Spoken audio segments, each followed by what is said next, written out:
aynu ku bilowna caawa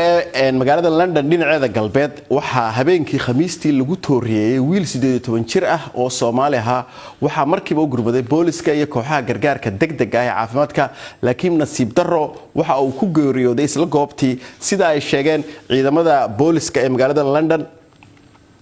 guud ahaan dalka UK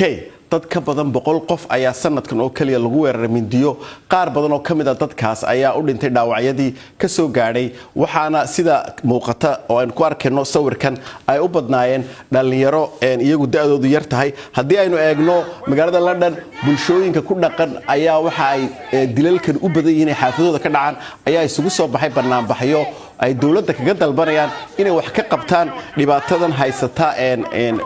dadkooda ama xaafadaha ay degan yihiin waa kan hadaba Mark McEwen oo isagu ka tirsan taliye ka tirsan oo ka hortaga dambiyada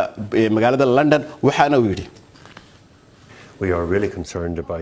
dhab ahaantii aad ayaan uga warwarsanahay heerka dembiyada mindiyaha iyo rabshadaha ka dhacaya dhammaan magaalada London waanu isku dayaynaa inaanu cadaadino isu miisaanka dadka la dilayo iyo dembiyada mindiyaha oo hadda ka yar intii dhacday sanadkiina soo dhaafay taktikada booliisku ay arrinta ku meel marinayaan waa mid ka mid ah dariiqada la isku dayayo in arrintan wax laga qabto si dhow ayaanu ula shaqaynaa deegaanada bulshada kuwan xulafada nahay iyo iskuulada iyo xataa maamulada dawladda hoose ee London oo dhan haddaba kiiskan ugu dambeeyay ayaa Rob Jones oo taliyaha booliska degmada Hammersmith ee dilku ka dhacay uu nooga waramay halka ay baadhistu marayso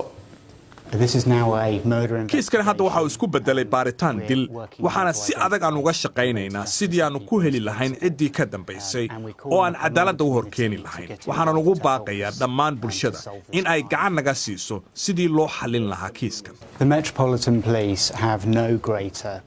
ahmiyadda ugu weyn ee booliiska metropolitanku uu leeyahay waa in ay joojiyaan dilalka dhalinyarada iyadoo dhimasho kasta ay tahay masiibo weyn oo dhacday arrintan waxaanu u saarnay koox gooni ah oo ku taqasusay baarista dambiyada bulshada ayayna la shaqaynayeen iyo ciidamada booliiska ee deegaanka iyagoo u xaqiijinayay bulshada inaanay dhibaato kala dhacayn oo laga hortagayo booliiska waa isugu mid dadka meel walba oo ay ka soo jeedaan waxaan u joognaa in aynu saacidno qoysaska bulsho kasta waxaanan aad uga shaqaynaynaa inaan cadaaladda hor keenno ciddii geysatay dembiga noocan